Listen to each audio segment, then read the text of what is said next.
നമ്മളപ്പോൾ ഇന്നത്തെ വർക്കൗട്ട് തുടങ്ങാൻ വേണ്ടി പോകുന്നത് സ്ട്രെച്ചിങ്ങിലാണ് നമ്മൾ സ്റ്റാർട്ട് ചെയ്യുന്നത്. ഇത് നമ്മൾ മുന്നേ ചെയ്തിട്ടുണ്ട്. അപ്പോൾ വലിയ എക്സ്പ്ലനേഷൻ്റെ ആവശ്യമൊന്നുമില്ല, നിങ്ങൾക്ക് കണ്ടാൽ തന്നെ ഈസി ആയിട്ട് മനസ്സിലാവും.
നമ്മളപ്പോൾ കുറച്ച് സ്ട്രെച്ചിങ് ചെയ്തു. ഇതെല്ലാം ഈസി ആയിട്ടുള്ള സ്ട്രെച്ചിങ് ആണ്.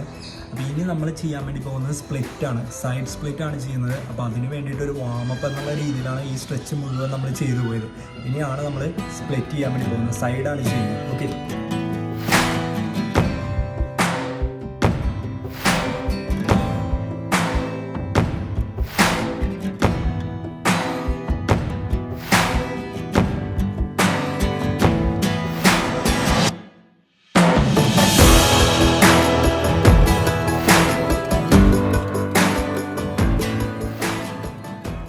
കുറച്ച് ലേറ്റായി പോയി. അപ്പോൾ ലാസ്റ്റ് ക്ലിപ്പ് അടിക്കാൻ വേണ്ടിയിട്ട് ഞാൻ ഒന്ന് പുറത്തേക്ക് ഇറങ്ങിയാണ്. അപ്പോൾ സൈഡ് സ്പ്ലിറ്റ് ചെയ്യാൻ നേരത്ത് രണ്ട് സൈഡ് മാറി മാറി ചെയ്യുക. വീക്ക്ലി വൺസെങ്കിലും നിങ്ങൾ സ്ട്രെച്ച് ചെയ്യുന്നത് നന്നായിരിക്കും. അപ്പോൾ ഇഷ്ടപ്പെട്ട് കഴിഞ്ഞിട്ടാണെങ്കിൽ ഈ സ്ട്രെച്ചിങ് എല്ലാം ഒന്ന് ട്രൈ ചെയ്ത് നോക്കുക. അപ്പോൾ നമ്മൾ ഈ വീഡിയോ ഇവിടെ വൈൻഡപ്പ് ചെയ്യുന്നതിന് അടുത്തൊരു വീഡിയോ നമുക്ക് വീണ്ടും കാണാം. ഓക്കെ.